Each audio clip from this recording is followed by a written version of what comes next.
اور سب سے بڑی دلیل حضور کی وہ حدیث ہے، حضور نے فرمایا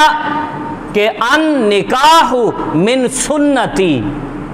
کہ نکاح میری سنت ہے، فمن راغب عن سنتی فلیس منی، حضور نے فرمایا جس نے میری سنت سے اعراض کیا اس نے مجھ سے منہ موڑا۔ نکاح میری سنت ہے اور جس نے میری سنت سے اعراض کیا یعنی منہ موڑا، حضور نے فرمایا کہ اس نے مجھ سے منہ پھیرا۔ تو ملالہ یوسف زئی صاحبہ،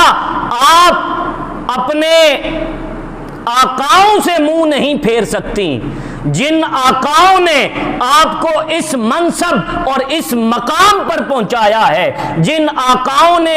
انہی اسلام دشمن سازشوں کی بنیاد پر آپ کو نوبل پرائز دلوایا ہے، آپ اگر ان سے منہ پھیر کر زندگی نہیں گزار سکتی تو ہم اپنے رسول عربی صلی اللہ علیہ وآلہ وسلم سے منہ پھیر کر زندگی کیسے گزار لیں؟